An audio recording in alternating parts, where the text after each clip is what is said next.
നമുക്കറിയാം, നിങ്ങൾ എല്ലാവരും ഈ സമൂഹത്തിൻ്റെ, ഈ ഗ്രാമത്തിൻ്റെ ശ്രേയസ് ഉയർത്തിക്കൊണ്ട് പഠന നിലവാരത്തിൽ മുൻപന്തിയിൽ നിൽക്കുന്ന കുഞ്ഞുങ്ങളാണ്. എനിക്ക് അതിനകത്തൊരു ചെറിയ വിഷമമുണ്ട്. ആൺകുട്ടികളുടെ എണ്ണത്തിൽ ഇച്ചിരി കുറവുണ്ട്. ആൺകുട്ടികളെയും പെൺകുട്ടികളെയും നമ്മൾ സമശീർഷത്തോടു കൂടി കാണുക എന്നിരുന്നാൽ പോലും ആൺകുട്ടികൾ കോമ്പറ്റൻ്റ് ആകുന്നില്ല എന്നുള്ള ഒരു ചെറിയ വിഷമം സദസ്സിനെ മൊത്തത്തിൽ നോക്കുമ്പോൾ കാണുവാനുണ്ട്. സ്വാഭാവികമായും നമുക്കറിയാം, ഈ പരീക്ഷകളിലെല്ലാം വിജയിക്കുന്നതിന് പാത്രീഭവിച്ചത് നിങ്ങളുടെ എല്ലാം കാരണവർമാരുടെ പിറകിലുള്ള വലിയ അത്യുദ്ധാനം ഉണ്ട് എന്നുള്ളൊരു യാഥാർത്ഥ്യമാണ്. അത് നമ്മളെല്ലാവരും തിരിച്ചറിയേണ്ടതായിട്ടുണ്ട്. നിങ്ങളുടെ അമ്മമാർ, അച്ഛന്മാർ അവരെല്ലാം നിങ്ങളെ ഒരുക്കി വിടുന്നതിന്, നിങ്ങൾക്ക് ആവശ്യമുള്ള സാമ്പത്തിക ആവശ്യങ്ങൾ നിറവേറ്റുന്നതിന്, മഴയത്ത് കുട ചൂടിച്ച് സ്കൂൾ ബസ്സിൽ കയറ്റിവിടുന്നതിന്, ഞാനിതെല്ലാം ചെയ്തുകൊണ്ടിരിക്കുന്ന ഒരു അച്ഛൻ എന്നുള്ള നിലയിലുള്ള ഓർമ്മപ്പെടുത്തൽ പറഞ്ഞതാണ്. സ്വാഭാവികമായും നിങ്ങളിലാണ് അവരുടെ പ്രതീക്ഷ. അവരുടെ ജീവിതവും അവരുടെ പ്രവർത്തനവും പ്രവർത്തനത്തിൻ്റെ പശ്ചാത്തലവുമെല്ലാം ക്രോഡീകരിക്കുന്നത് നിങ്ങളുടെ ഉയർച്ച എത്രത്തോളമാകും എന്നുള്ളതിനെ അനുസരിച്ച് ഉള്ള മാനസികമായിട്ടുള്ള സന്തോഷമാണ് നിങ്ങൾക്ക് അവർക്ക് കൊടുക്കുവാനുള്ളത്.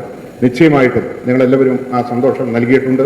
തുടർന്നും അത് അനുവർത്തിക്കേണ്ടതാണ് എന്ന് സൂചിപ്പിക്കുവാൻ ഞാൻ ആഗ്രഹിക്കുകയാണ്. ഇവരേവരും സൂചിപ്പിച്ച പോലെ നമ്മുടെ സമൂഹത്തിൽ മാതൃകയായി നിങ്ങൾ വളരേണ്ടതായിട്ടുണ്ട്. വളരെ കൃത്യനിഷ്ഠയോടുകൂടി, പഞ്ച്വാലിറ്റിയോടുകൂടി ജീവിതത്തെ ഒരു ക്രമമായി നിങ്ങൾ അതിനെ സൃഷ്ടിച്ച് മുന്നോട്ട് പോകുവാനുള്ള മാനസികവും ധാർമ്മികമായ ഉത്തരവാദിത്വത്തെ നിറവേറ്റിയാൽ ഏത് പടവുകളിലും നിങ്ങൾക്ക് വലിയ ഉന്നതങ്ങളിലേക്ക് കയറുന്നതിനുള്ള എല്ലാ സാധ്യമായ സാധ്യതകളും ഉണ്ടാകുമെന്നുള്ള കാര്യത്തിന് യാതൊരു തർക്കവുമില്ല. അഗ്നി ചിറകുകൾ എന്ന അബ്ദുൽ കലാമിൻ്റെ പുസ്തകത്തിൽ വായിച്ചുള്ള അറിവിൻ്റെ അടിസ്ഥാനത്തിൽ നമ്മളെല്ലാവരും പറയുന്നത് പോലെ സ്വപ്നങ്ങളായിരിക്കണം നമ്മൾ നയിക്കേണ്ടത്. അങ്ങനെയുള്ള ആ സ്വപ്നങ്ങളിലൂടെ നമ്മൾ പ്രയാണം ചെയ്യുമ്പോൾ നിശ്ചയമായും കാലത്തിനനുചിതമായിട്ടുള്ള നിങ്ങളുടെ ദീർഘവീക്ഷണങ്ങളെയെല്ലാം വെട്ടിപ്പിടിക്കുന്നതിന് സാധ്യമായിട്ടുള്ള സാഹചര്യങ്ങൾ ഉണ്ടാകുമെന്നുള്ളത് യാഥാർത്ഥ്യമാണ് എന്ന് സൂചിപ്പിക്കുവാൻ ആഗ്രഹിക്കുകയാണ്.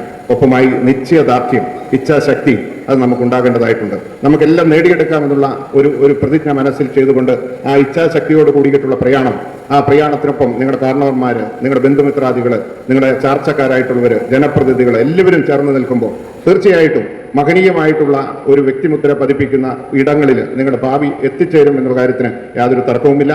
പ്രത്യേകിച്ച് ഇത്തരത്തിൽ കുഞ്ഞുങ്ങളുടെ വിദ്യാഭ്യാസവും അതിന് അനുബന്ധമായിട്ടുള്ള കാര്യങ്ങളിലെല്ലാം വളരെ പോസിറ്റീവായിട്ട് തിങ്ക് ചെയ്യുന്ന ഒരു ടെക്നോക്രാറ്റാണ് നമ്മുടെ MLA എന്നുള്ളതും ഒരു പോസിറ്റീവ് സൈഡിൽ ചിന്തിക്കുവാൻ ഞാൻ ആഗ്രഹിക്കുകയാണ്.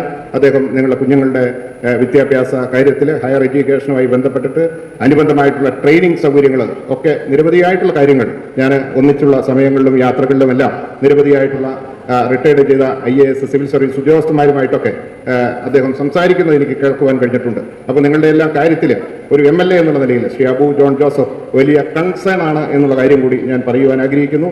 സ്വാഭാവികമായും ജനപ്രതിനിധികളെയും MLAയും എല്ലാം ചേർത്ത് പിടിച്ചുകൊണ്ട് നിങ്ങളുടെ പഠന ആവശ്യങ്ങളും അനുബന്ധമായിട്ടുള്ള പ്രയാണത്തിലുമെല്ലാം ഒരു കൈത്താങ്ങായി മാറുമ്പോൾ ഇതിലും വലിയ നിറഞ്ഞ സദസ്സായി ഈ ഗ്രാമത്തിൽ ഇതുപോലെയുള്ള കാര്യങ്ങൾ നിർവഹിക്കപ്പെടുമ്പോൾ മാറും എന്ന് സൂചിപ്പിക്കാൻ ആഗ്രഹിക്കുന്നു. കരുണ ചാരിറ്റബിൾ സൊസൈറ്റി ദീർഘനാളായിട്ട് ഇവിടെ 30-30 വർഷമായിട്ട് പ്രവർത്തിച്ചുകൊണ്ടിരിക്കുന്ന ഒരു പ്രസ്ഥാനമാണ്.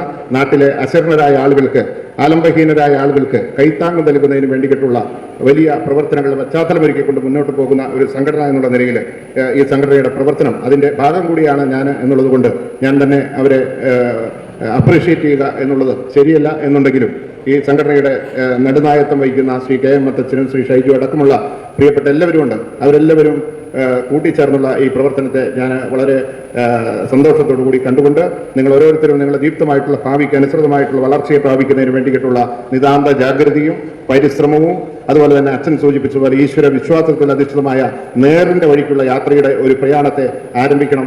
അതിനുള്ള എല്ലാ പിന്തുണയും വ്യക്തിപരമായിട്ടൊരു ജനപ്രതിനിധി എന്നുള്ള നിലയിൽ ഞാൻ നൽകിക്കൊണ്ട് നിർത്തുന്നു. നന്ദി, നമസ്കാരം, ജയ് ഹിന്ദ്.